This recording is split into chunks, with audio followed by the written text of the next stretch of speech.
Hey guys, welcome back. Tonight, we're drifting into one of history's quietest paradoxes, a conquest that never truly ended with swords, and a victory that belonged more to ideas than to armies. Tonight, we'll wander through marble cities where Roman legions once marched, but Greek philosophers still whispered in the shadows. We'll follow a story where discipline met wisdom, where steel met thought, and where an empire believed it had conquered the world, only to slowly fall asleep inside the mind of another civilization. This is not a story of battles or bloodshed. It's a story of time, patience, and how even the strongest powers eventually soften, merge, and rest.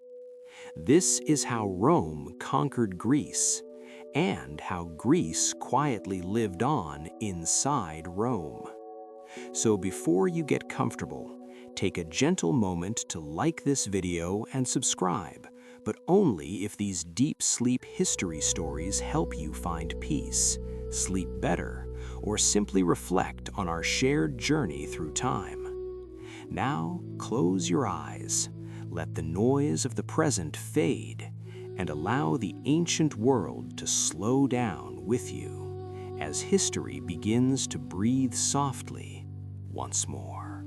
Tonight, we begin far from battlefields, far from shouts, banners, and triumphs. We begin instead at opposite edges of the Mediterranean world, where two civilizations grew in very different rhythms, one shaped by steel and order, the other by thought and reflection. To the west, Rome was still becoming itself, not yet an empire, but already disciplined, already obsessed with structure, duty, and endurance. Its roads stretched outward like deliberate thoughts carved into stone, straight, unforgiving, patient, built not for beauty, but for movement, for armies that did not ask questions, only distances. Roman soldiers marched with iron nails in their sandals, each step echoing the promise of control, day after day, night after night, through dust, rain, and silence. Rome believed in repetition, in rules, in the quiet power of doing the same thing correctly for a very long time.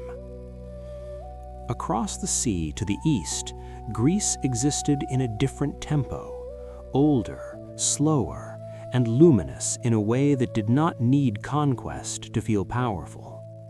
Marble columns caught the moonlight and reflected it gently back into the night. Theaters held voices that once carried tragedy, laughter, and memory. Libraries whispered the accumulated thoughts of centuries. Greek cities no longer rushed toward expansion. They contemplated meaning, balance, the fragile beauty of reason. Philosophers lingered beneath shaded porticos, speaking softly about virtue, fate, and the nature of a good life, as if the world could be understood through patience alone. Greece did not march forward anymore. It lingered, it remembered. From afar, these two worlds seemed incompatible, one young and restless, the other wise and worn. Yet the sea between them did not separate them as much as it reflected them. Rome looked eastward and saw something it did not possess: refinement, legitimacy, the deep authority of culture that cannot be forged by discipline alone. Greece looked westward and sensed something it had lost: cohesion, force, the ability to protect ideas with strength rather than memory. Neither side spoke openly of this need, but history rarely announces its intentions. Instead, it drifts, quietly, like a long breath taken just before sleep. Trade crossed the waters before armies did. Greek teachers found Roman students eager to learn. Roman coin flowed into Greek markets not as a sign of conquest, but of curiosity. Rome admired Greece without fully understanding it, copying its art, learning its language, adopting its gods under new names, as if trying to absorb wisdom through imitation. Greece, in turn, underestimated Rome, mistaking discipline for simplicity, mistaking silence for lack of thought. The night air over the Mediterranean carried no warning, only the steady rhythm of oars, the soft creak of ships, the feeling that two destinies were slowly approaching one another without urgency. No one yet spoke of domination, only of influence, of alliances, of mutual benefit. And yet beneath these calm exchanges, something deeper was forming, an imbalance that could not remain unresolved forever. Rome's strength grew not in moments of inspiration, but in routine. Greece's brilliance endured not through force, but through memory. One built the future with stone and law, the other preserved the past through words and ideas. And as the stars moved gently across the sky, neither Rome nor Greece realized that they were already bound together, not as enemies, but as parts of a single story waiting to unfold, slowly, quietly, and inevitably, just like sleep itself. As the nights passed and the Mediterranean remained calm, the relationship between Rome and Greece deepened in ways that felt peaceful on the surface. Rome did not arrive with fire or siege towers. It arrived with questions. Young Roman nobles crossed the sea not as conquerors, but as students. They walked through Greek cities with careful steps, listening more than speaking, absorbing lessons that had been refined over centuries. In shaded courtyards and quiet academies, Greek teachers spoke of logic, ethics, rhetoric, and the nature of power. These ideas moved slowly into Roman minds, not as foreign concepts, but as tools waiting to be used. Rome learned how to speak before it learned how to rule. The Greek language became the language of education among Roman elites. Greek philosophy shaped Roman law. Greek art softened Roman stone. Temples in Rome began to resemble those of Athens, not because Rome wished to surrender its identity, but because it sensed that authority without culture was incomplete. Greece, meanwhile, welcomed Roman interest with a mixture of pride and fatigue. For generations, Greek cities had competed with one another, draining their strength through rivalry and internal conflict. Macedonian kings had already proven that Greek brilliance could be overshadowed by organized power. Rome felt different. It did not demand admiration, it offered stability. Roman governors promised order where chaos had become familiar. Trade routes grew safer under Roman protection. Taxes became predictable. Roads were repaired. To many Greek cities, Rome did not feel like an invader, it felt like relief. Yet beneath this calm exchange, something irreversible was happening. Influence was quietly becoming dependence. Rome listened, learned, and waited. Greece taught, advised, and slowly yielded practical control. Decisions that once belonged to city assemblies increasingly required Roman approval. Alliances were framed as partnerships, but the balance within them shifted gently and constantly toward Rome. Greek thinkers debated ideals, while Roman administrators counted resources. Greece still led in thought, but Rome began to lead in outcomes. This difference mattered. Rome understood that power did not need to announce itself to be effective.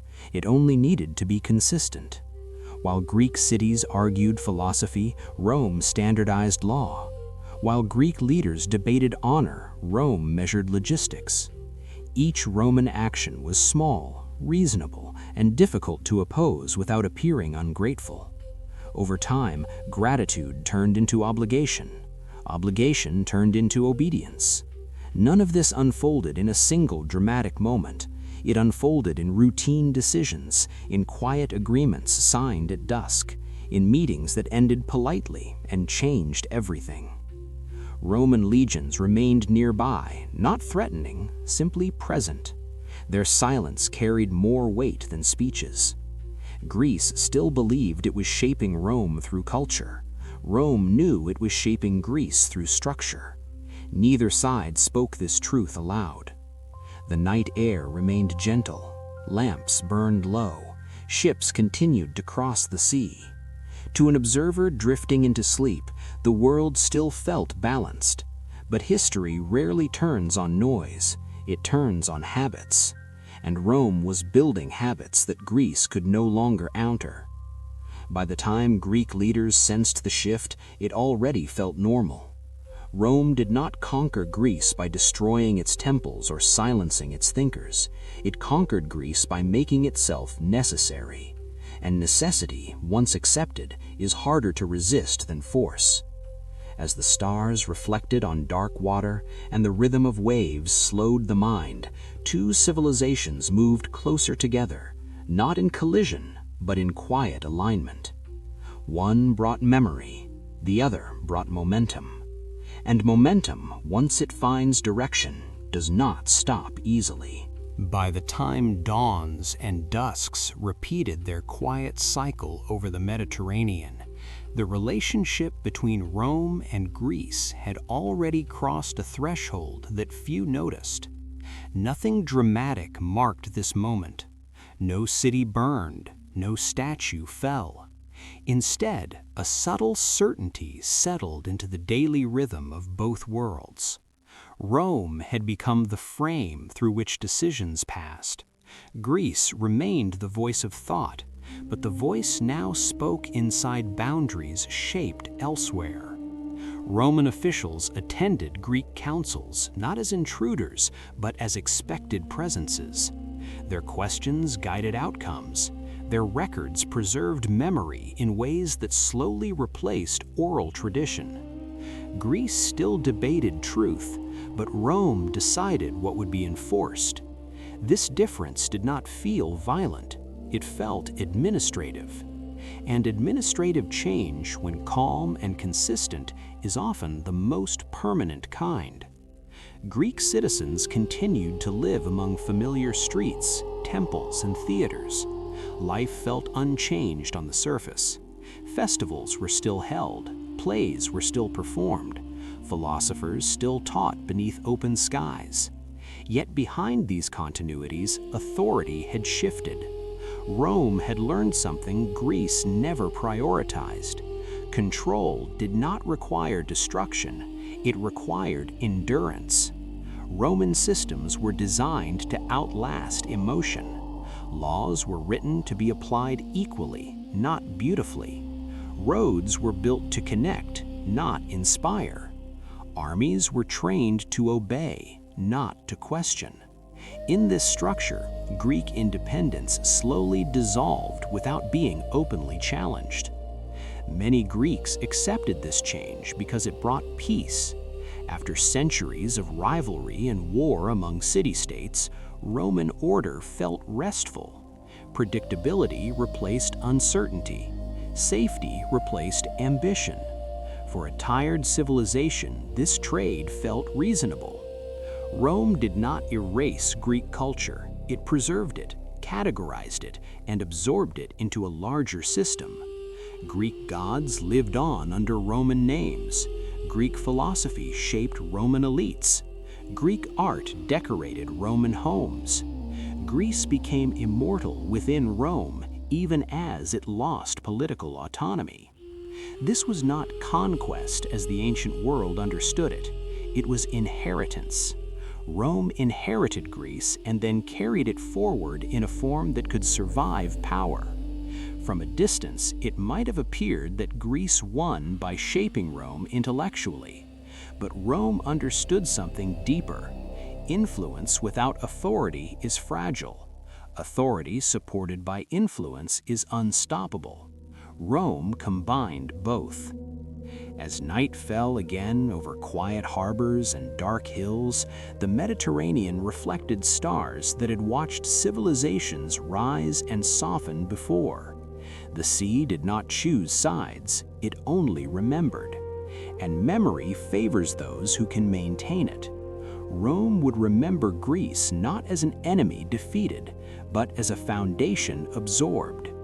Greece would be remembered not as a fallen power, but as a mind that continued to speak through Roman law, Roman education, and Roman identity. This was the moment the world subtly changed direction, not through conquest announced with trumpets, but through alignment accepted without resistance. Rome did not conquer Greece by force of arms, it conquered Greece by becoming the vessel through which Greek civilization could endure. And endurance, more than victory, is what defines history. As sleep deepens and thoughts slow, this understanding settles gently. Power does not always arrive loudly. Sometimes it arrives quietly, offers stability, and never leaves. And in that quiet arrival, the fate of empires is decided. Every conquest begins long before soldiers appear on the horizon. It begins with language, with reassurance, with the gentle suggestion that safety can be shared. Rome understood this deeply. When it first turned its attention toward Greece, it did not arrive as a conqueror seeking glory. It arrived as a friend offering protection. The Greek world at this time was fragmented and anxious. The memory of Macedonian dominance still lingered like a shadow that never fully lifted. Kings from the north had proven that Greek city-states, brilliant as they were, struggled to unite when threatened. Rome appeared different, distant, structured, predictable. To many Greek leaders, Rome seemed like a useful counterweight rather than a danger. Diplomatic envoys spoke calmly of mutual benefit, of alliances formed not by force, but by shared interest. Rome promised stability without demanding submission. These promises were easy to accept because they did not feel final. Rome did not ask Greek cities to abandon their traditions or their councils, it only asked to be consulted. At first, Roman involvement felt minimal. A dispute between neighboring cities would arise, and Rome would offer mediation. A threatened trade route would draw Roman attention, and a small force would be sent to restore order. Each intervention ended quietly, followed by agreements written carefully and presented as temporary solutions. Yet each agreement carried language that lingered. Clauses about mutual defense, provisions requiring Roman approval for future alliances, obligations framed as safeguards. Greece accepted these terms because they seemed reasonable in isolation. Rome never demanded everything at once. It asked for one concession at a time. This was the heart of Roman diplomacy. Influence was accumulated patiently. Greek leaders began to notice that Roman representatives were present at more meetings, more councils, more negotiations. Their presence was calm, never urgent. Roman diplomats listened closely, rarely interrupted, and then summarized decisions in ways that subtly favored Roman interests. Nothing felt imposed, everything felt agreed upon. Over time, Greek cities adjusted their expectations. Decisions once made internally now felt incomplete without Roman acknowledgement. Military planning began to account for Roman schedules. Trade agreements were drafted with Roman law in mind. Dependence did not announce itself, it emerged naturally, like a habit formed through repetition. Some Greeks sensed unease. Philosophers spoke quietly about the nature of freedom and whether safety purchased at the cost of autonomy could ever be reclaimed. Yet peace was persuasive. Under Roman oversight, conflicts diminished, roads remained open, markets flourished. The absence of war felt like progress. Rome understood that calm environments lower resistance. As trust deepened, Rome's role expanded. What began as alliance gradually became expectation. Rome was no longer invited only when needed, it was assumed to be present, and assumptions, once accepted, reshape reality. Greek cities still believed they were choosing cooperation. Rome knew cooperation was becoming reliance. This transition did not require deception, it required consistency. Roman diplomacy succeeded because it aligned with Greek exhaustion. A civilization tired of conflict often welcomes structure more readily than freedom. Rome offered answers, procedures, and protection in equal measure. It did not threaten Greek identity, it preserved it while quietly redirecting power.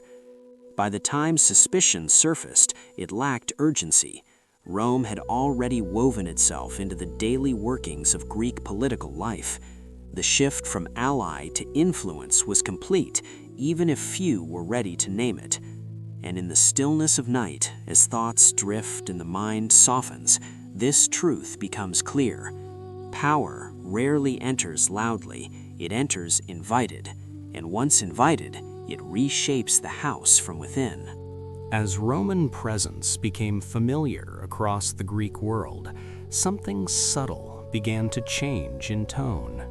The calm reassurance that once accompanied Roman diplomacy slowly gave way to quiet tension. Not fear, but awareness. Greek leaders began to realize that Rome was no longer simply responding to invitations, it was anticipating them. Roman envoys arrived before requests were made. Roman advice was offered before questions were asked. What once felt like assistance now felt like direction.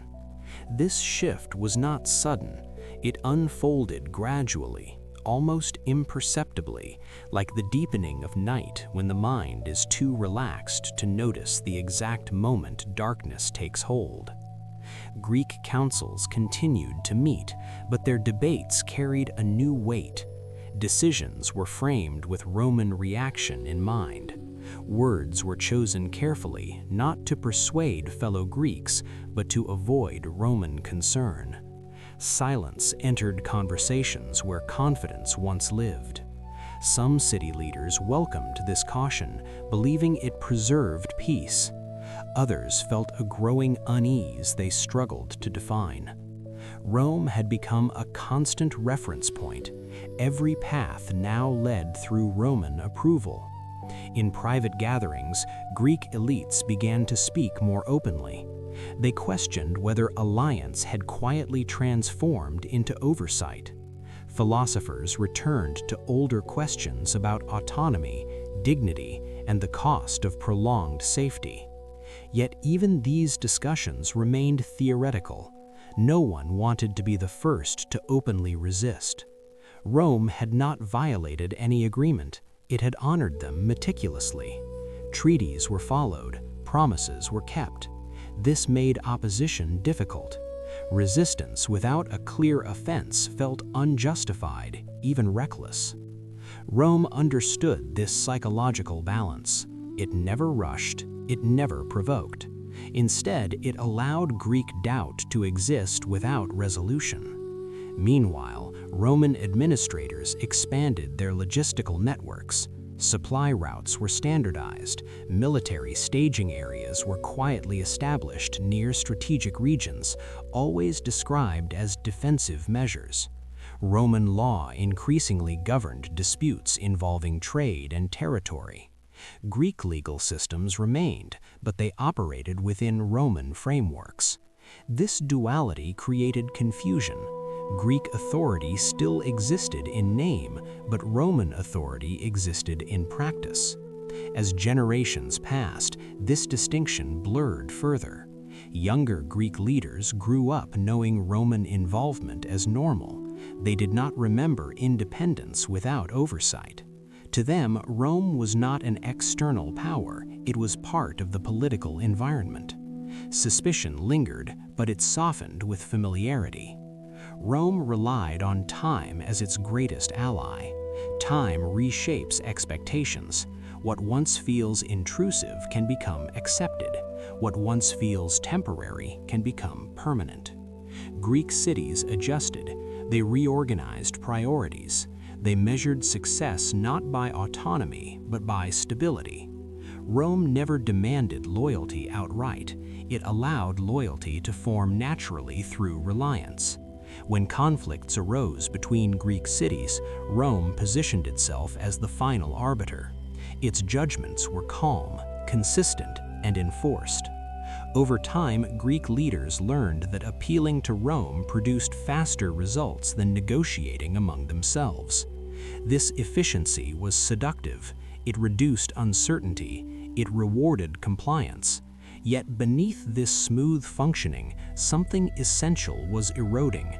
The habit of self-determination weakened. Choice narrowed. Options disappeared quietly, one by one, without confrontation.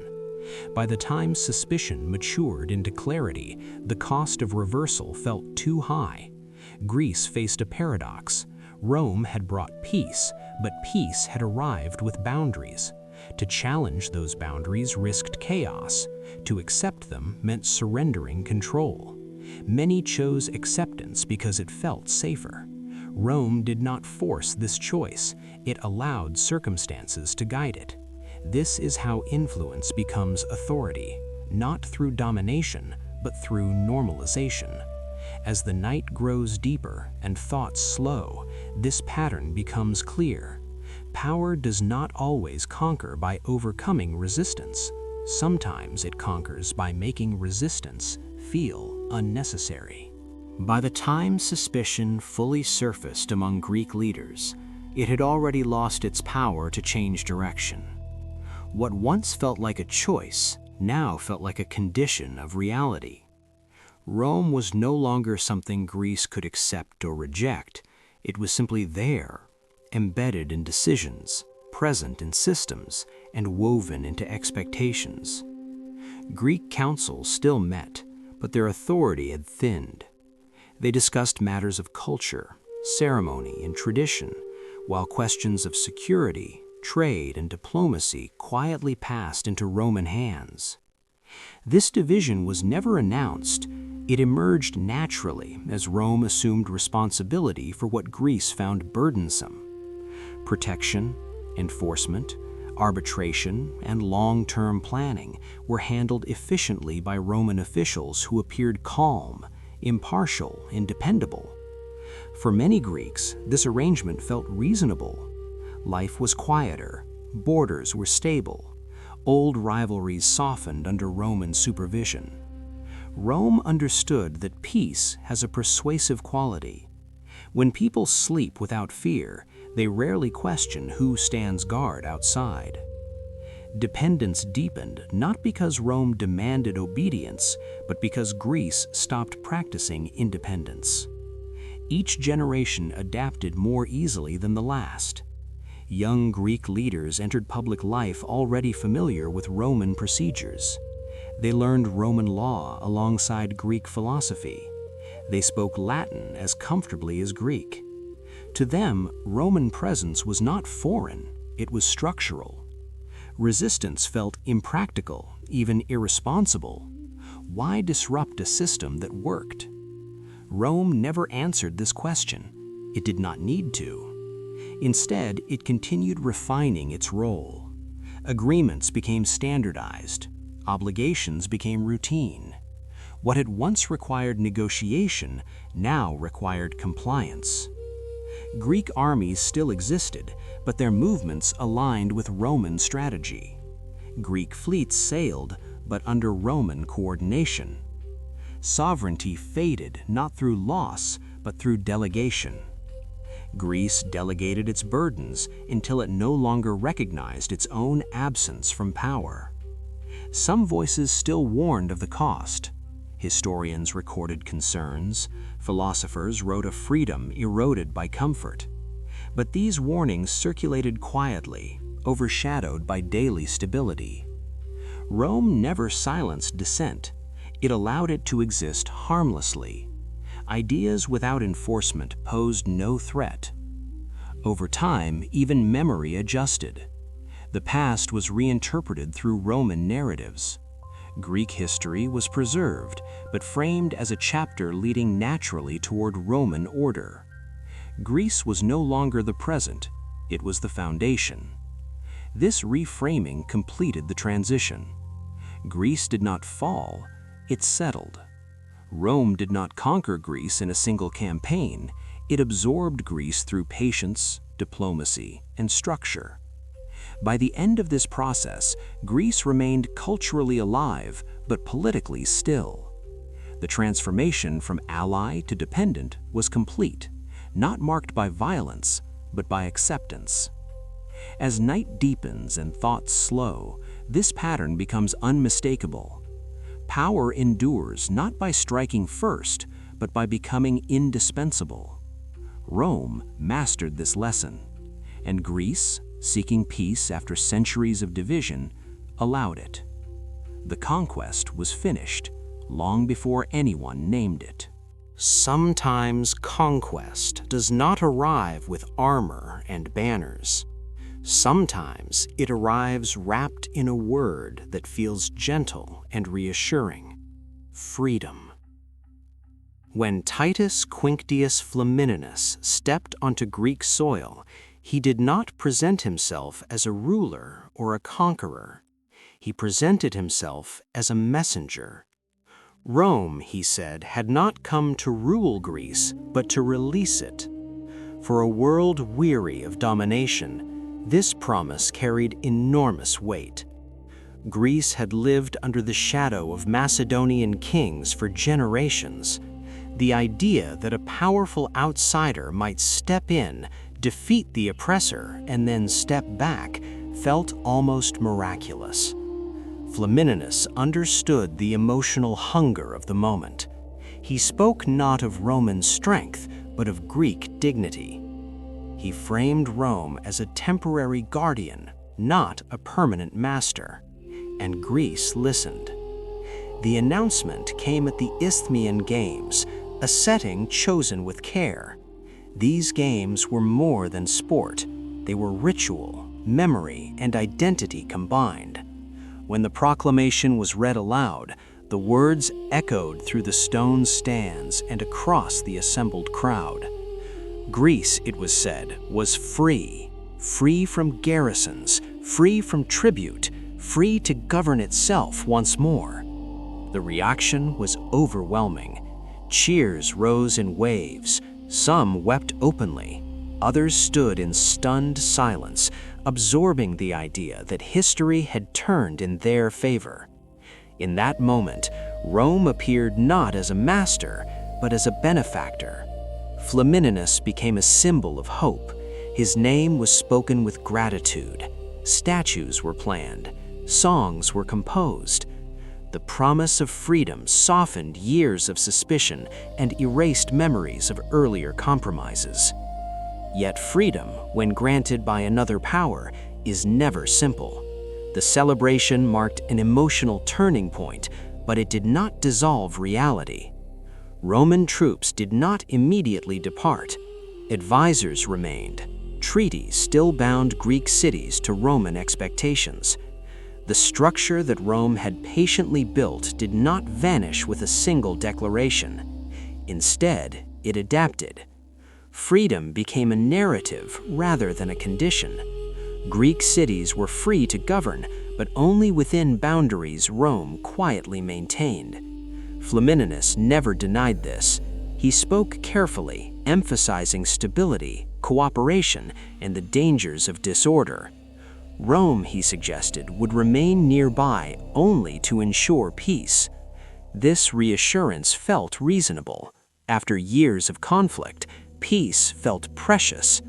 Greece wanted to believe that Rome could be both protector and absence at the same time.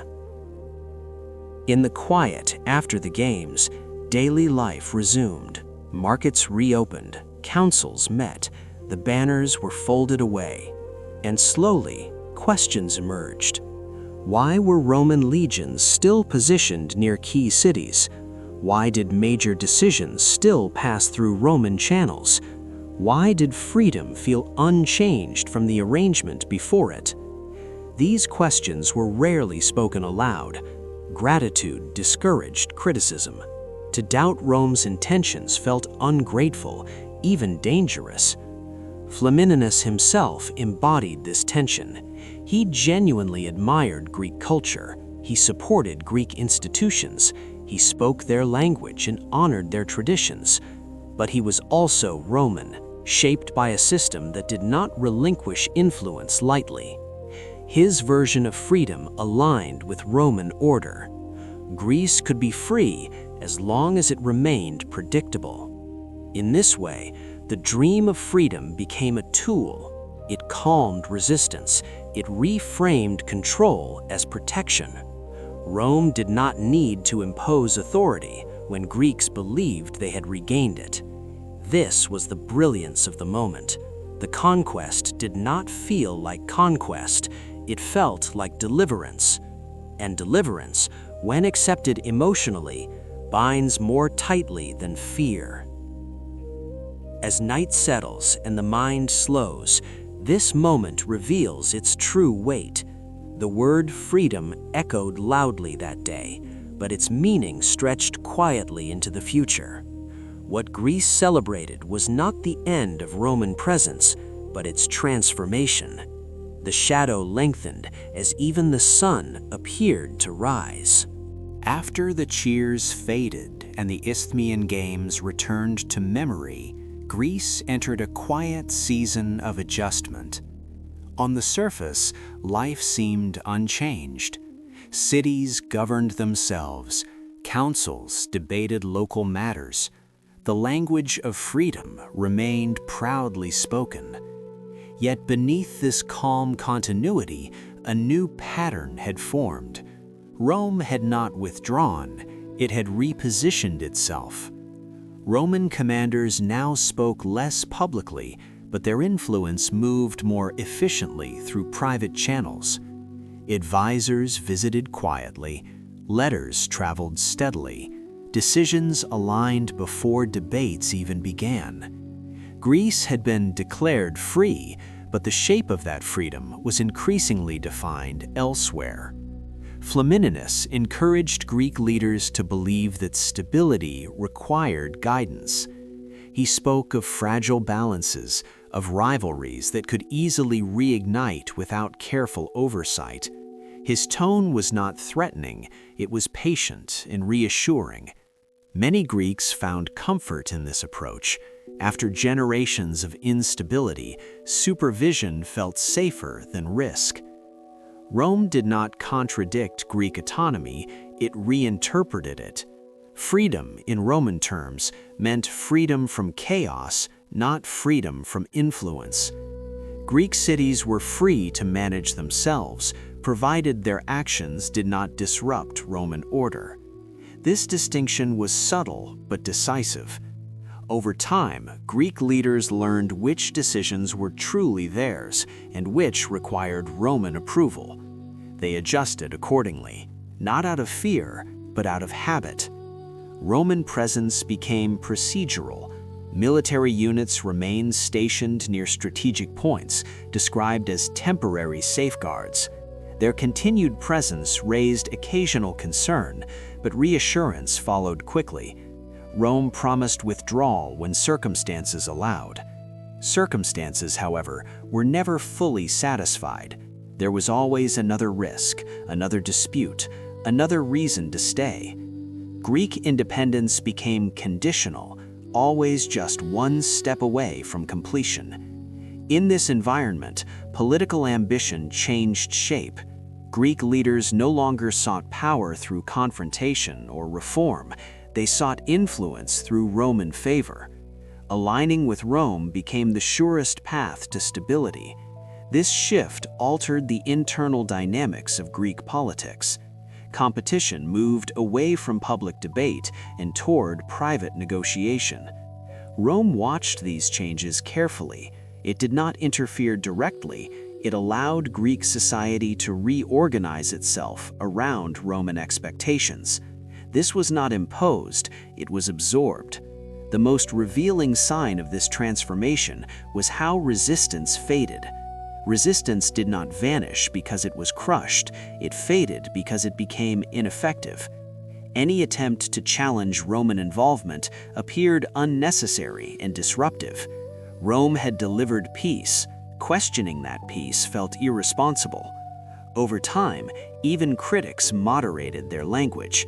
They spoke of cooperation rather than independence, of partnership rather than sovereignty. Words softened, meaning shifted. Rome understood the power of narrative. The story of liberation was repeated often, reinforcing gratitude. Flamininus was celebrated as a friend of Greece. His image appeared in public spaces, blending Roman authority with Greek honor. This symbolic unity masked the growing imbalance beneath. Rome did not erase Greek identity, it wrapped itself around it. Greek culture continued to flourish, but it now served as a vessel for Roman legitimacy. Festivals honored Greek tradition, but Roman order ensured their continuation. Philosophy explored freedom, while Roman law defined its limits. This coexistence felt harmonious, but it was asymmetrical. Rome gained control without confrontation, Greece gained peace without power. As months passed, the realization spread quietly. The freedom announced at the Games had not restored the past, it had created a new present, one where Greece could speak, but Rome decided. This realization did not spark rebellion, it sparked resignation. The cost of resistance seemed too high, the benefits too uncertain. Rome had succeeded in transforming liberation into loyalty, and loyalty, once internalized, rarely needs enforcement. As night deepens and the mind drifts, this moment settles into focus. The dream of freedom did not end abruptly, it faded gently, replaced by something quieter, steadier, and far more enduring. With time, the meaning of freedom announced by Flamininus settled into something quieter and more complex. Greece was no longer celebrating, it was adjusting. The excitement of liberation had softened into routine, and routine has a way of revealing truth. Roman officials continued to appear at moments that mattered most, not as commanders, but as coordinators, not as rulers, but as guarantors. Their presence was no longer questioned, it was expected. Greek leaders began to speak of Rome not as an ally, but as a stabilizing force woven into the order of things. The language of gratitude evolved into the language of dependence. Freedom was still spoken of publicly, but privately it had acquired conditions. Cities were free as long as their choices aligned with Roman interests. Councils were autonomous as long as their decisions did not disrupt Roman balance. This understanding was never written into law, but it governed behavior more effectively than any decree. Flamininus himself became a symbol of this transition. He was remembered as the man who gave Greece freedom, even as Roman authority grew stronger in his wake. His name softened the reality of Roman oversight. When discomfort arose, his legacy was invoked as reassurance. Rome had liberated Greece once, it was said, and therefore its continued presence must be benevolent. This logic proved powerful. It transformed skepticism into trust, and trust into acceptance. Over time, the idea of complete independence began to feel unrealistic. Greece had changed, the world had changed. Roman order felt inevitable, even natural. Younger generations did not remember a Greece without Roman involvement. They inherited a system already shaped by Roman expectations. For them, freedom was not the absence of Rome, it was life within Roman stability. This generational shift sealed the transformation.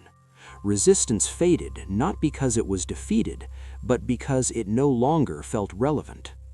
Rome did not suppress Greek identity, it preserved it carefully, almost reverently. Greek art, philosophy, and education continued to thrive, but they thrived within a Roman frame.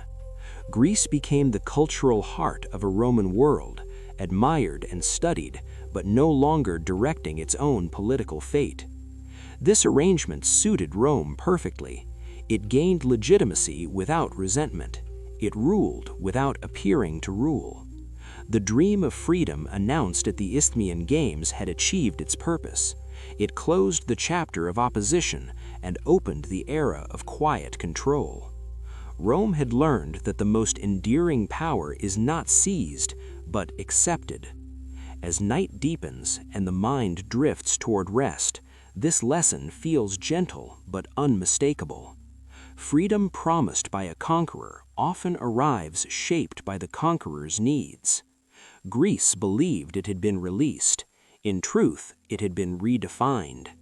The shadow that followed the word freedom was not cast by malice, but by structure. And structure, once embraced, rarely loosens its hold.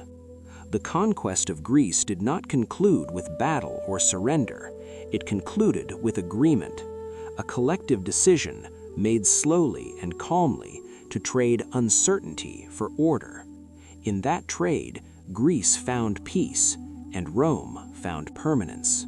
History is often remembered through battles, but its direction is more frequently decided in quiet chambers, where hesitation feels safer than resolve. Far to the east of Greece, beyond the familiar rhythms of the Aegean, Antiochus III ruled the vast Seleucid Empire. He carried the title of Great King, a ruler of ancient lineage, heir to lands that stretched across Asia. Yet even within his immense realm, the name Rome had begun to echo with growing unease. Reports arrived steadily, describing a power that did not rush, did not boast, and did not retreat once it advanced. Rome was not behaving like the empires Antiochus understood. It did not seek spectacle, it sought position. As Rome tightened its influence over Greece, Antiochus sensed that the balance of the eastern Mediterranean was shifting. Greece had long been a cultural and strategic bridge between worlds. Whoever guided Greece could eventually shape the wider region.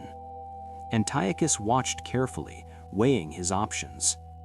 Into his court came a figure whose presence carried the weight of lived experience rather than theory. Hannibal Barca, the Carthaginian general who had once marched across the Alps and shaken Rome to its core, now stood as an exile seeking purpose. Hannibal had faced Rome directly and survived. He understood its discipline, its patience, and its refusal to accept defeat. In the quiet councils of the Seleucid court, Hannibal spoke plainly. Rome, he warned, could not be checked by half measures. Its strength grew when allowed time. If Antiochus wished to stop Roman expansion, he must strike where Rome felt safest. Not in Greece, not on the edges, but in Italy itself. Hannibal urged boldness. He argued that Rome's allies would falter if its heartland were threatened. He spoke from memory, recalling how close Rome had come to collapse when fear entered its own soil. But Hannibal's advice carried discomfort. It required risk. It required commitment. It demanded action before Rome finished consolidating its gains. Antiochus listened, but his court did not speak with one voice. Many advisors urged caution. They saw Rome as distant, entangled in Greek affairs, unlikely to push eastward aggressively. They feared provoking a war that might destabilize their own holdings. They preferred negotiations, alliances, and the illusion of control.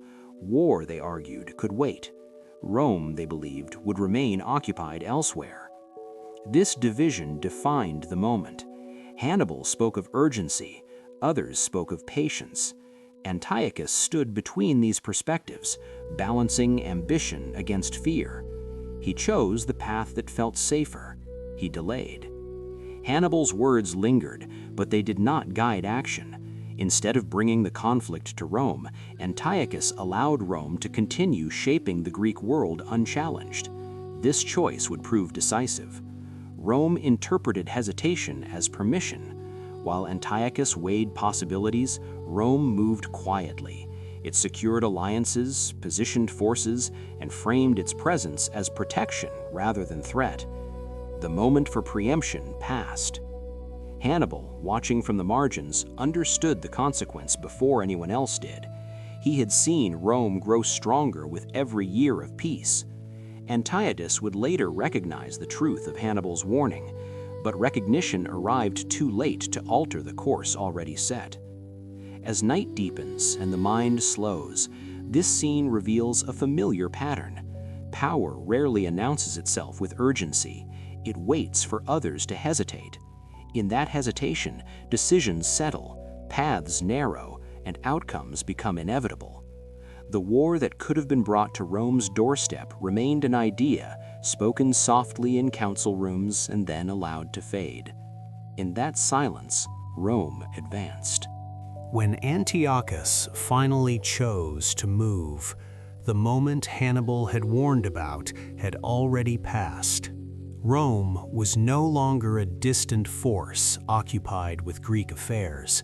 It was prepared, positioned, and confident. What Antiochus believed would be a limited assertion of power was interpreted by Rome as a challenge that needed to be answered decisively. The war that followed did not unfold as Antiochus imagined. He had expected hesitation, negotiation, perhaps even fear. Instead, Rome responded with speed and clarity. Its commanders understood that delay only benefited an enemy who was still gathering resolve. Roman forces crossed into Greece not as liberators, but as arbiters of order. They framed their intervention as protection of Greek freedom against Eastern aggression. The language was familiar, and it was effective. Greek cities that had once welcomed Roman promises of liberation now found themselves urged to choose sides. Many remembered the peace Rome had provided and hesitated to resist. Antiochus, watching alliances slip away, realized that Greece no longer belonged to the East. It belonged to Rome's narrative. Hannibal's advice echoed painfully in hindsight. The battlefield shifted not toward Italy, but toward Asia, where Antiochus was strongest yet least prepared for Rome's style of warfare. Rome did not seek a dramatic confrontation, it sought decisive positioning. Battles were chosen carefully, supply lines were protected. Greek terrain that once favored local defenders now favored Roman logistics.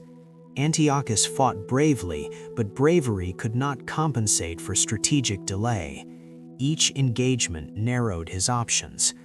Rome's strength lay not in overwhelming force, but in its ability to adapt quickly and exploit hesitation. Greek observers began to understand the full meaning of Roman patience.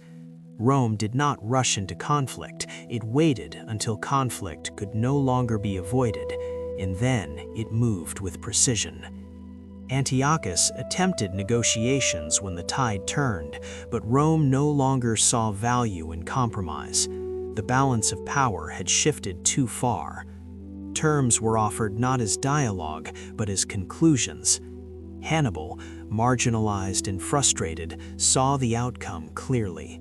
The war was lost not because Antiochus lacked resources, but because he had surrendered initiative. Rome dictated the pace, the location, and the narrative of the conflict. Greece, caught between empires, watched as Roman authority solidified further with each victory. The promise of freedom that once inspired celebration now served as justification for permanent oversight. Antiochus withdrew, his ambitions curtailed. The Seleucid presence in the Aegean faded. Rome emerged not merely as a Western power, but as the unquestioned authority of the Eastern Mediterranean. This transformation did not feel sudden, it felt earned, almost inevitable. Rome had waited while others debated. It had acted while others hesitated. As night deepens and the mind grows still, this lesson becomes clear. Power does not always belong to the boldest voice in the room. Often, it belongs to the one willing to wait until every alternative has weakened itself. Antiochus learned this too late. Hannibal had known it all along.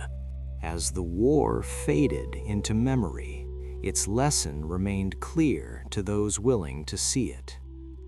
Antiochus had entered the struggle believing power was measured in territory and armies.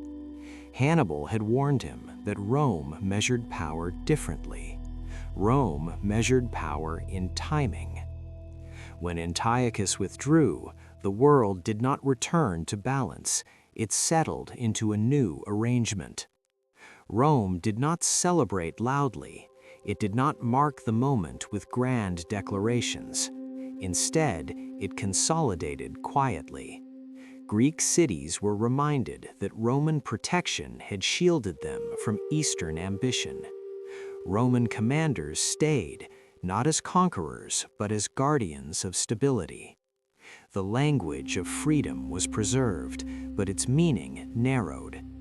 Hannibal's role diminished rapidly. A general who once shaped history through bold movement now found himself sidelined by a world that no longer rewarded urgency. His advice, once ignored, no longer mattered. Rome had proven his warning correct without ever acknowledging it. The tragedy of Hannibal's final years was not defeat, but irrelevance. He understood Rome too well for a court that preferred comfort over confrontation. Antiochus returned east with diminished authority, his title unchanged, but his influence reduced. The Seleucid Empire continued, but its reach no longer threatened the Mediterranean balance. Rome had achieved its goal without needing total destruction. It had neutralized a rival through patience and narrative. Greece absorbed this outcome quietly. There was no uprising, no collective shock. The process had been gradual enough to feel natural.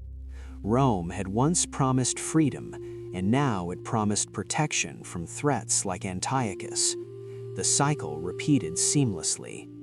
Greek leaders accepted Roman oversight as the cost of avoiding larger wars.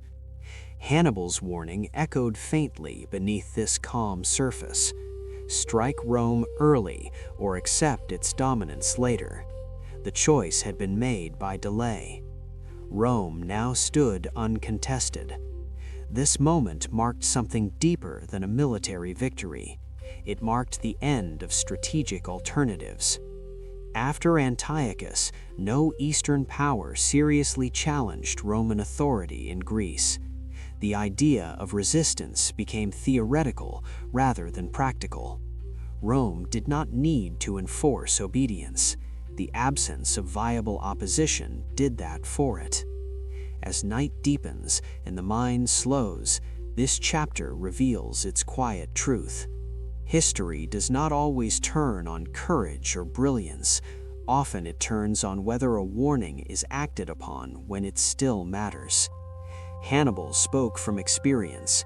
Antiochus listened, but chose safety over urgency. Rome listened to neither. It simply waited. In that waiting, the future aligned in its favor. Greece watched as the last credible alternative faded, and with it, the illusion that Roman influence could be reversed. The conquest of Greece did not advance through a single enemy's defeat, but through the steady removal of choices. When choices disappear, control no longer needs force. It becomes the only path left. Rome understood this deeply. And by the time Antiochus realized what he had surrendered, Rome no longer needed to ask for anything at all. On the night before destiny changes, silence speaks more loudly than armies. In Macedonia, the young king Perseus of Macedon stood awake while his camp settled into uneasy rest. To the west, the Roman army drew closer, not with banners raised or horns sounding, but with a steady certainty that felt heavier than noise. Perseus had inherited a kingdom shaped by pride and memory, a land that once commanded Greece through the long shadow of Alexander's legacy. Now that shadow felt distant, stretched thin by years of cautious diplomacy and delayed choices. The night carried omens that soldiers whispered about as they tightened cloaks and stared at the sky. The moon rose with a strange hue, tinged with red, and old stories resurfaced in the low murmur of the camp. Veterans recalled tales passed down through generations, tales that warned of crowns trembling when the moon changed color, of dynasties tested in darkness before dawn. These stories were not shouted, they were shared softly, the way fears are shared when sleep refuses to come. Perseus listened to none of it directly, yet he felt its weight. He knew that fear, once allowed to linger, spreads faster than orders. Still, he could not silence the night. He walked among his tents and sensed uncertainty in the pauses between breaths, in the way hands lingered on spear shafts a little longer than necessary. Macedonia's strength lay in the phalanx, a formation built on unity and confidence, on long sarissas moving as one wall of resolve. But unity is fragile when doubt settles in. Perseus understood that tomorrow's battle would test more than formation. It would test belief. Across the fields, the Roman camp remained calm. Roman soldiers slept in routines refined by repetition. Their discipline did not rely on omens, it relied on habit. Boots were placed in the same position every night. Armor was checked without conversation. Commands were expected, not debated. This contrast mattered more than numbers. The Romans did not need the moon's favor, they trusted their system. As the hours passed, Perseus weighed his choices. He had delayed confrontation with Rome for years, hoping to preserve independence through negotiation and careful balance. Those delays had brought him here, to the edge of a decisive encounter that could no longer be postponed. The Battle of Pydna would not simply decide territory, it would decide whether Macedonia's old way of war could survive Rome's new way of control. In the quiet before dawn, Perseus felt the loneliness of command. Kingship offered no refuge from uncertainty. He thought of his father's cautions, of envoys sent and alliances sought, of moments when action felt too dangerous and patience felt wise. Tonight, patience had run out. The earth itself seemed to hold its breath. Somewhere beyond the hills, Roman lines were already forming, each unit aware of its place, each movement measured. When morning arrived, it would arrive for both sides equally. Yet equality at dawn does not guarantee equality by dusk. Perseus sensed that Rome's advance carried an invisible momentum, built not on fate but on preparation. As the first light touched the horizon, the whispers in the Macedonian camp faded. Fear retreats when movement begins. Orders were passed, shields were lifted, the long spears aligned. Across the field, Roman ranks stepped forward in silence, the sound of iron-studded sandals striking earth in steady rhythm, like a clock counting down a future already set in motion. In that moment, before the first clash, history narrowed to a single breath. The night had spoken, the dawn would answer. When the sun fully rose over the plain of Pydna, the world did not feel dramatic. It felt restrained, almost hesitant, as if the land itself understood what was about to be lost. The Macedonian phalanx advanced first, long spears angled forward, shields locked, the formation moving as a single body trained to dominate open ground. For centuries, this method had broken enemies before contact. The sight alone was meant to terrify. Rows of iron points created an unbroken forest, advancing steadily, confidently, as though history itself marched with them.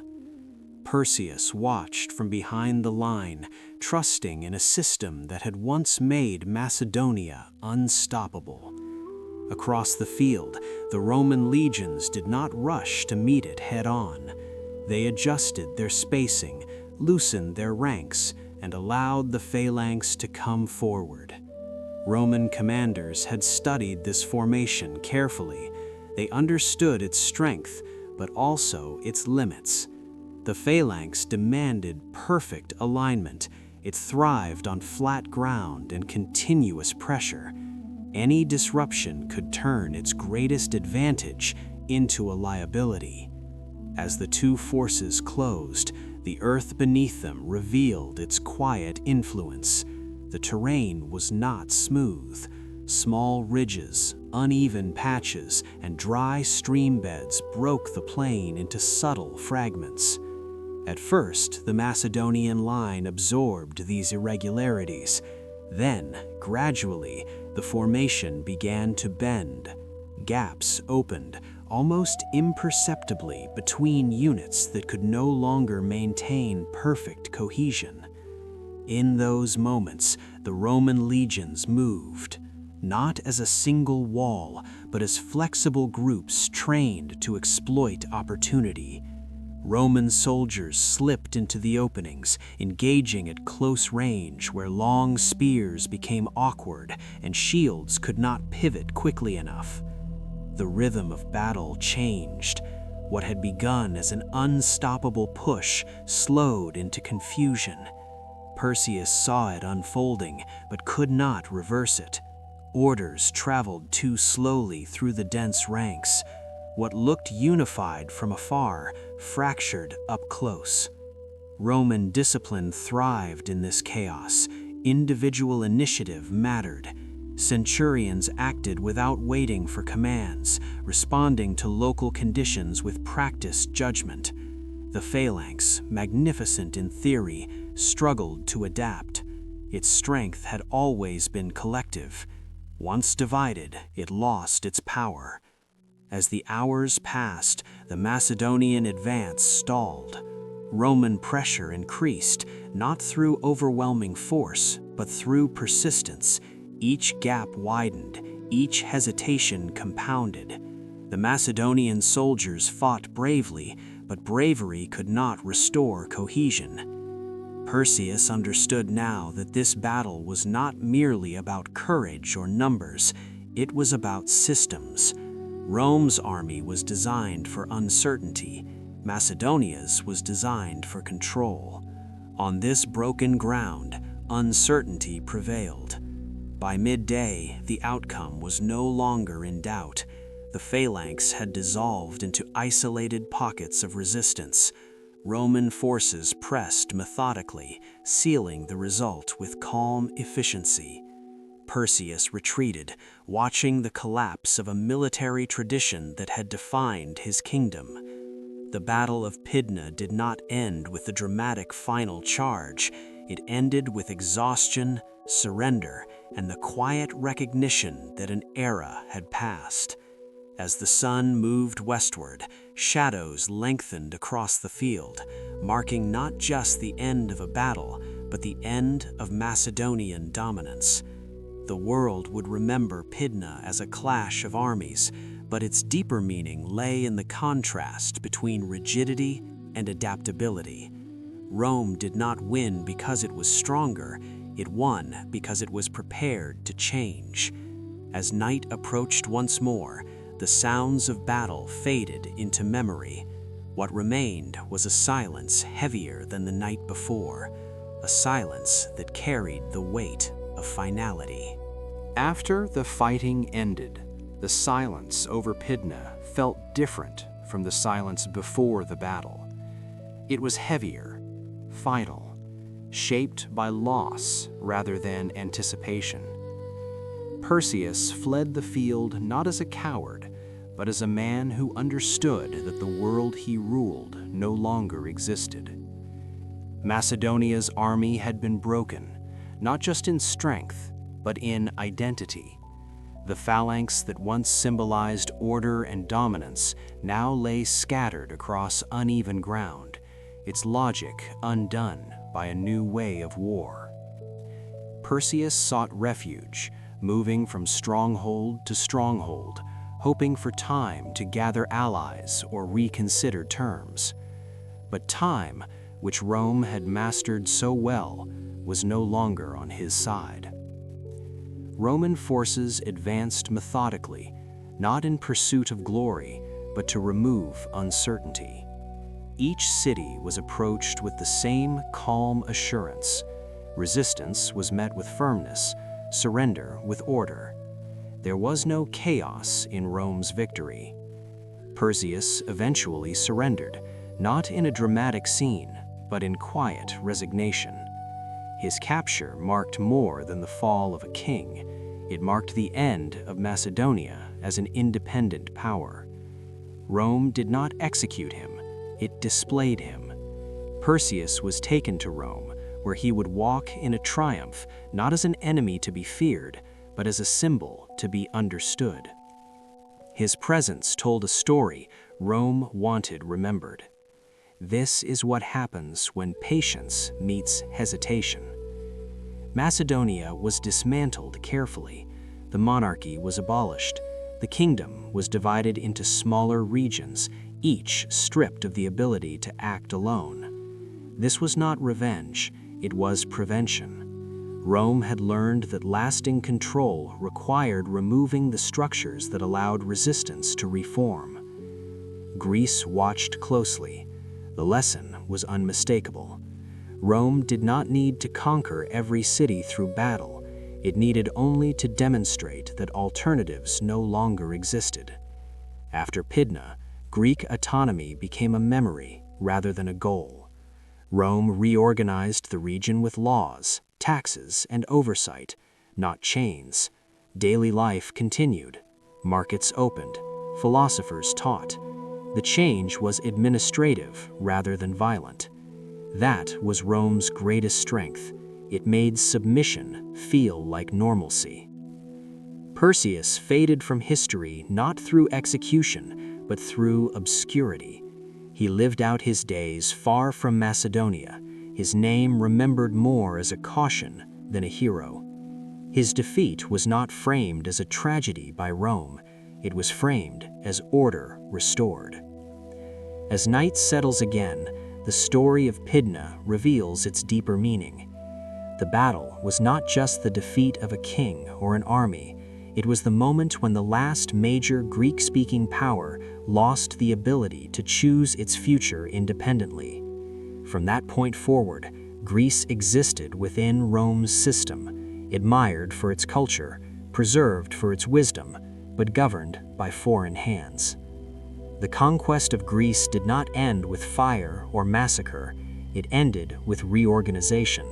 And reorganization, when done slowly and efficiently, is harder to resist than force. Rome understood that. Perseus learned it too late. The silence after Pydna was not empty, it was full of conclusion. When the swords finally silent, another kind of conquest began, slower and quieter, carried not by legions, but by words, images, and habits. The battlefields of Greece emptied, leaving dust to settle and grass to reclaim places once torn by iron and fear. Rome had won the war in the way empires understand victory, yet something unexpected followed. Greek thought began to move westward, crossing seas not as prisoners, but as teachers. Philosophers arrived in Roman households, not under guard, but by invitation. Tutors spoke Greek to the sons of senators, in the language of Homer and Plato, became a mark of refinement rather than defeat. Rome had conquered Greece with force, but it soon discovered that force did not define everything worth possessing. In Roman villas, scrolls appeared, copied carefully from Greek originals. Epic poetry, dialogues, and treatises filled shelves once reserved for legal codes and military records. Greek ideas did not arrive as a single wave, they seeped in gradually, fitting themselves into Roman life with remarkable ease. Roman elites admired Greek education not because it weakened Rome, but because it sharpened it. To think like a Greek philosopher was seen as preparation for ruling like a Roman statesman. Sculpture followed the same path. Marble figures, modeled after Greek ideals of proportion and calm, were placed along Roman roads and within public spaces. These statues did not announce submission, they announced aspiration. Rome was not erasing Greek culture, it was adopting it, selecting what it admired and reshaping it within its own framework. This process felt peaceful, almost natural. No decree forced Romans to love Greek art, no law required the study of Aristotle. Desire did the work that compulsion could not. As Greek teachers explained ethics and logic, Roman listeners recognized tools useful for governance, discipline, and control. Philosophy became practical. Ideas once debated in Athenian courtyards found application in Roman courts and councils. The exchange did not diminish Rome's authority, it deepened it. Greece, though politically subdued, achieved a different kind of endurance. Its culture outlived its independence. Roman children learned Greek myths before Roman history. Roman architects borrowed Greek symmetry to lend dignity to Roman power.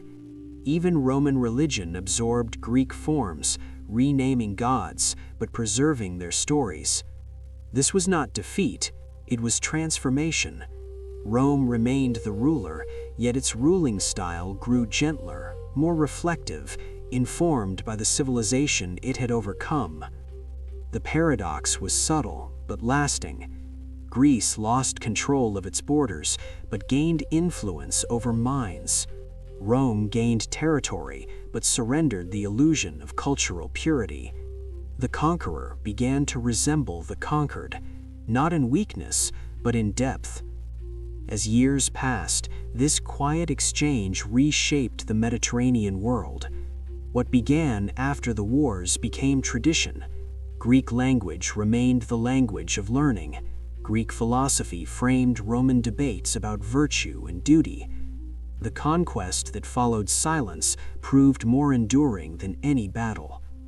As night deepens and thoughts slow, this moment invites rest rather than tension. War ends loudly, but ideas travel softly. Rome's greatest victory was not the fall of cities, but the discovery that absorbing Greece made Rome stronger than destroying it. The swords rested, the books spoke, and history changed its rhythm. As Greek ideas settled into Roman life, they did not remain abstract. They became habits, expectations, and quiet measures of worth. Roman nobles began to judge themselves not only by military success or political rank, but by how fluently they spoke Greek, how deeply they understood philosophy, and how gracefully they could reference poets whose cities no longer ruled themselves. Education changed first. Greek tutors shaped the minds of Rome's future leaders, teaching logic, rhetoric, and ethics as tools for command. These lessons were not meant to challenge Roman authority, they refined it. A Roman trained in Greek thought could argue more persuasively, govern more subtly, and command loyalty without constant force. Philosophy became a companion to power rather than a critic of it. Stoic ideas, filtered through Greek tradition, found fertile ground in Rome. Self-control, duty, acceptance of fate, and discipline resonated with Roman values. What had once been a Greek search for wisdom became a Roman guide for leadership.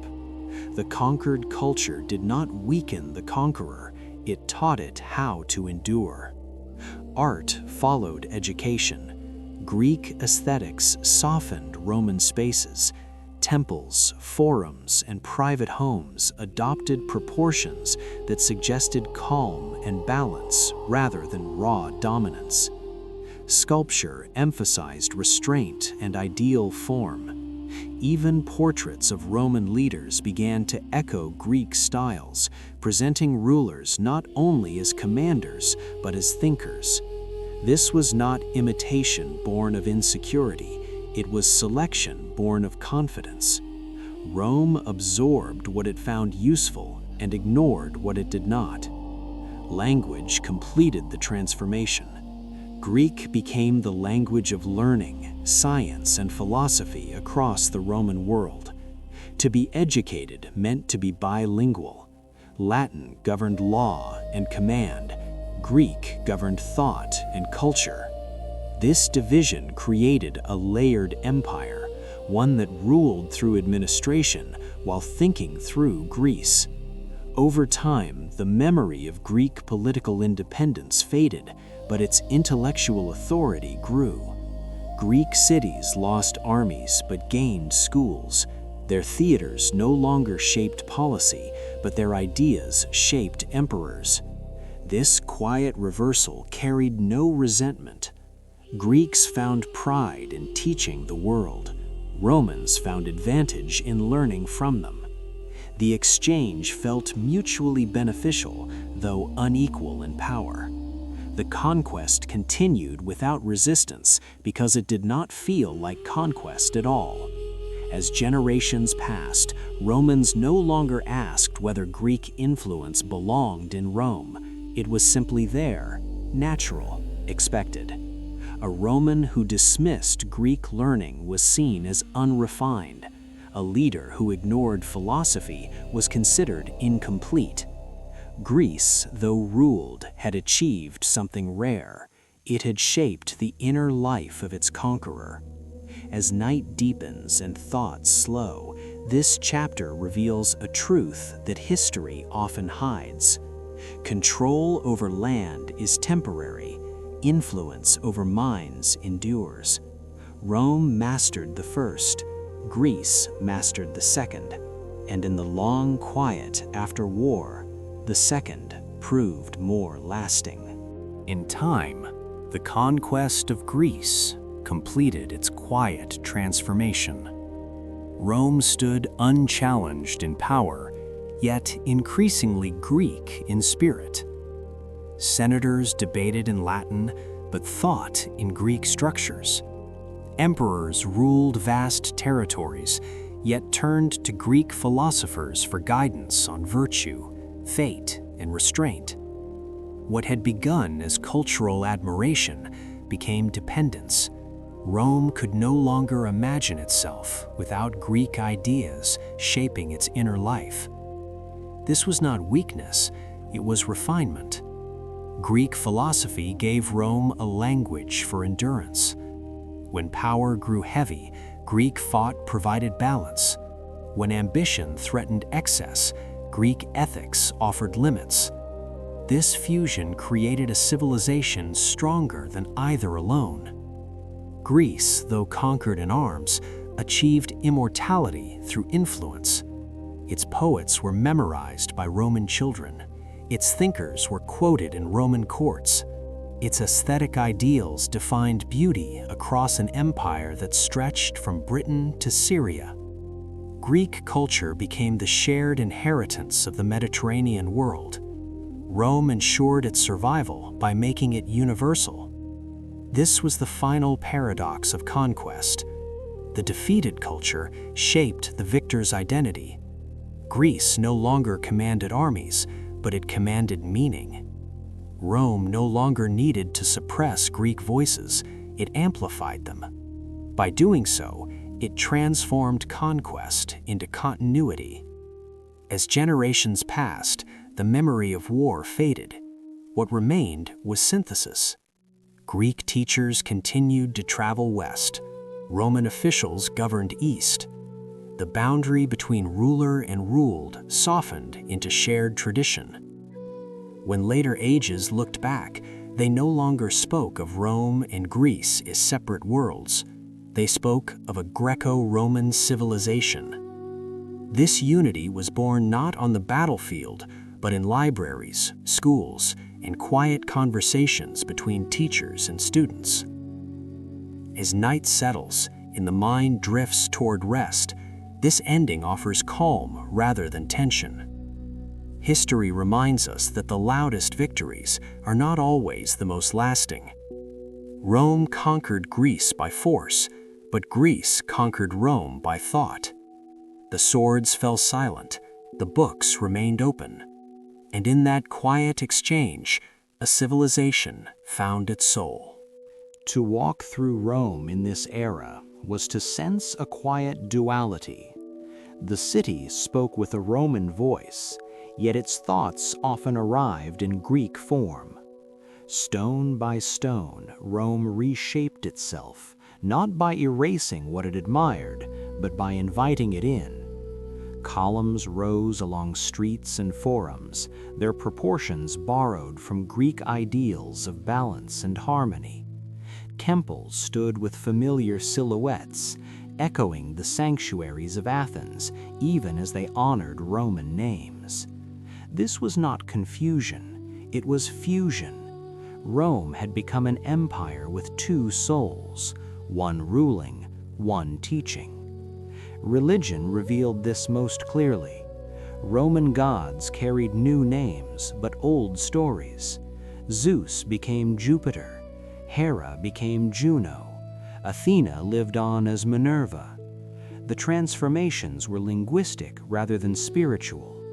The myths remained Greek at their core, retold with Roman emphasis on duty, order, and authority. Worshippers recognized the stories instantly. They had crossed seas and generations, unchanged in essence. Rome did not replace Greek belief, it translated it. In doing so, it allowed continuity without surrendering control. Architecture followed belief. Public spaces adopted Greek symmetry not as imitation, but as aspiration. Rome understood that beauty communicated stability. Calm lines and measured proportions suggested permanence. Citizens walking through colonnades felt the weight of tradition without needing to know its origin. The city itself taught lessons silently. It reminded inhabitants that power could be elegant, that domination did not require brutality. In schools, the duality deepened. On the forum, debates unfolded in Latin, sharp and practical, focused on law and governance. But in classrooms, voices softened into Greek. Students read poetry that had survived centuries. They studied philosophy that questioned fear, desire, and fate. These lessons did not undermine Roman order, they fortified it.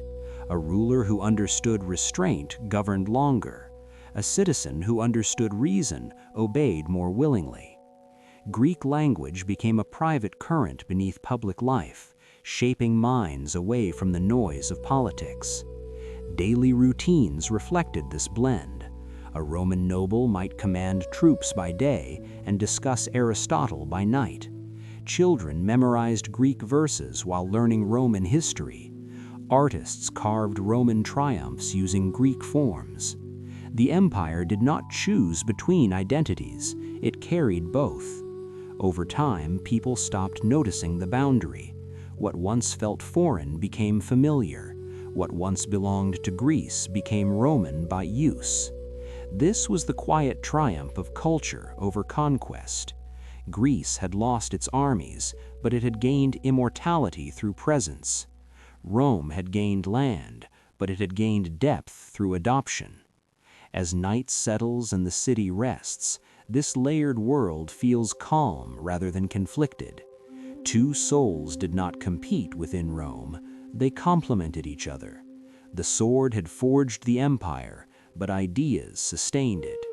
In this balance, Rome discovered its lasting form. Daily life in Rome revealed the empire's dual soul more clearly than any law or monument. The blend of Roman authority and Greek refinement unfolded quietly in ordinary routines, shaping how people ate, spoke, learned, and rested. In wealthy homes, dining rooms echoed with conversations that shifted effortlessly between Latin commands and Greek reflections. A Roman host might speak of civic duty while quoting a Greek philosopher, finding no contradiction between discipline and contemplation. Meals were occasions not only for nourishment, but for demonstration of culture. Greek poetry was recited as casually as Roman history was recalled. This mixture did not confuse identity, it stabilized it. In public baths, citizens from different classes shared space under arches inspired by Greek design, discussing politics, gossip, and philosophy in equal measure. The baths became places where the Roman body relaxed while the Greek mind wandered. Education reinforced this balance from an early age.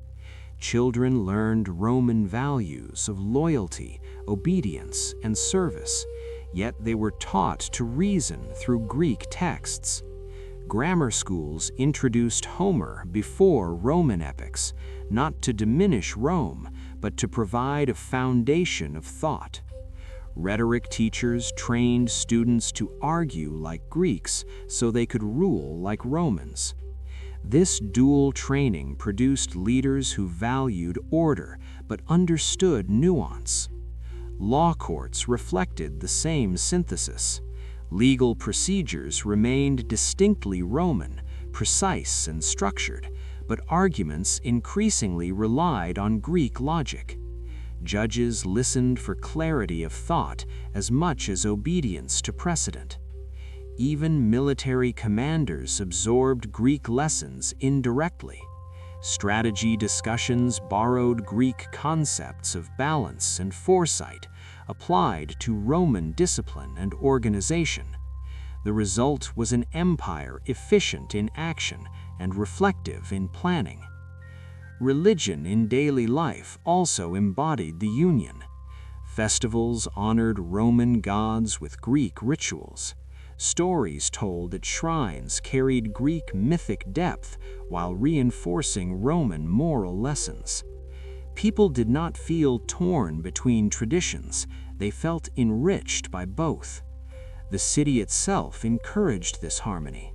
Walking through Rome meant passing Greek columns supporting Roman power, statues of gods with familiar Greek features and Roman names, inscriptions in Latin celebrating victories shaped by Greek ideals of beauty and proportion. Over time, the presence of Greece within Rome felt inevitable.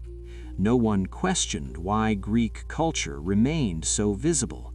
It had become part of Rome's rhythm. As night fell and households quieted, lamps illuminated scrolls written in Greek and Latin alike. Reflection replaced ambition.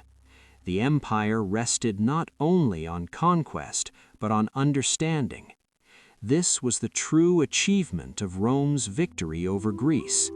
It created a civilization where force and thought coexisted without conflict. The sword established borders, the mind gave them meaning. In this calm blending, the Roman world found balance, and history found a form capable of lasting beyond any single ruler or war. As the years passed, the presence of Greece within Rome became so natural that it no longer felt borrowed, it felt inherited. Children growing up in the empire did not see Greek and Roman as separate worlds. They experienced them as one continuous landscape of thought, belief, and habit. A Roman citizen could pray to Jupiter using stories shaped in Greece, walk beneath columns inspired by Athens, and quote Greek philosophy while serving a Roman state. This unity did not dilute Roman strength, it refined it. Rome learned that ruling land required discipline, but ruling time required memory. Greek culture became Rome's memory. It preserved the past while giving meaning to the present. Emperors who ruled with absolute power still sought Greek wisdom to justify restraint. Writers composed in Latin but leaned on Greek structure and rhythm. Physicians practiced Greek medicine in Roman cities. Architects measured beauty by Greek proportion while building for Roman scale. The empire expanded, yet its cultural center remained anchored in ideas older than Rome itself. This gave the Roman world a calm continuity that pure conquest could never achieve. Even as political crises emerged, the shared Greco-Roman identity provided stability. When borders shifted and rulers fell, schools remained. When armies marched away, books stayed behind. This was the quiet strength of the empire's second soul. Greece had lost its independence, but it had gained eternity through adoption. Rome had gained dominion, but it had accepted guidance. Together, they formed a civilization that outlived both republic and empire. Later generations would not remember the battles clearly, but they would remember the ideas. They would speak of law shaped by reason, beauty shaped by balance, and power tempered by thought. As night settles and breathing slows, this final image invites rest. An empire once born in iron learned to rest in stone and story. Two souls shared one body, and in their union, history found a form gentle enough to endure, quiet enough to remember, and stable enough to fall asleep beside. In the end, even the greatest empires learn how to rest. Power that once moved armies across seas eventually slows, not in a single collapse, but in a long, quiet fading. Rome had conquered Greece with discipline and steel, yet time approached Rome with patience greater than any legion. Centuries passed, and the sounds that once defined empire softened. Roads remained, but footsteps grew lighter. Walls still stood, but their purpose shifted from defense to memory. The language of command evolved, shaped by new tongues and new generations who no longer felt the urgency of conquest. Names that once carried fear and authority became inscriptions studied rather than obeyed. What endured was not rule, but story. Rome's strength dissolved into history, yet history did not vanish. It settled into the background of daily life, becoming a presence felt rather than a power enforced. Greece followed a similar path. Its cities had long lost political control, yet their ideas never stopped traveling. Philosophy, art, and myth continued to move quietly through time, finding new listeners long after the voices that first spoke them fell silent. Together, Rome and Greece entered a shared stillness, not erased, but transformed. Their rivalry softened into memory, their conflicts dissolved into lessons. What once demanded attention now offered reflection. This transition was not dramatic, it was gentle. Empires do not always end with fire. Sometimes they end with forgetting. Stones weather, words change, the past becomes distant enough to feel safe. And in that distance, meaning survives. Tonight, as you listen, you are not witnessing the fall of Rome or the fading of Greece. You are resting beside them after their journey has ended. The stories remain because they no longer threaten, they soothe. They remind the mind that nothing must last forever to matter. Rome conquered Greece, Greece reshaped Rome, and time eventually gathered them both into quiet continuity. As centuries unfolded, new worlds rose upon old foundations. Churches stood where temples once guided prayer. Marketplaces replaced forums. Languages blended, and identities softened. Yet beneath each layer, traces remained. The calm symmetry of columns, the logic of law, the questions of philosophy. These elements persisted not as commands, but as comforts. They became part of how humanity learned to think, build, and remember. When empires sleep, they do not disappear. They become dreams shared by later ages. And tonight, this story joins that gentle stream. Let your attention drift as Rome and Greece drifted. Let the need to hold on release. History has already carried these worlds far beyond urgency. All that remains is quiet presence. As breathing slows, the ancient Mediterranean feels distant and warm, like a memory half remembered and half imagined. The empires rest, the stories remain, and the night continues softly. As the night grows deeper, history no longer asks to be understood. It only asks to be felt. Rome and Greece, once names that echoed with ambition, conflict, and pride, now exist as gentle presences drifting through time. Their roads are quiet, their harbors are still. What once demanded attention now offers rest. This is the final gift of history when distance softens its edges. Empires that once shaped the world eventually release their grip, allowing memory to replace command. Rome did not vanish in a single moment. It slowly became something else. Laws survived where armies faded. Ideas remained where borders dissolved. Greece followed the same path long before Rome realized it would one day join it. Together, they demonstrate a truth that unfolds softly across centuries. Power is loud only while it is alive. Meaning grows quieter as it endures. Tonight, the story does not rush toward an ending. It settles. Like a city after midnight, when footsteps fade and only distant echoes remain, the ancient world rests without urgency. Temples no longer call worshippers. Forums no longer gather crowds.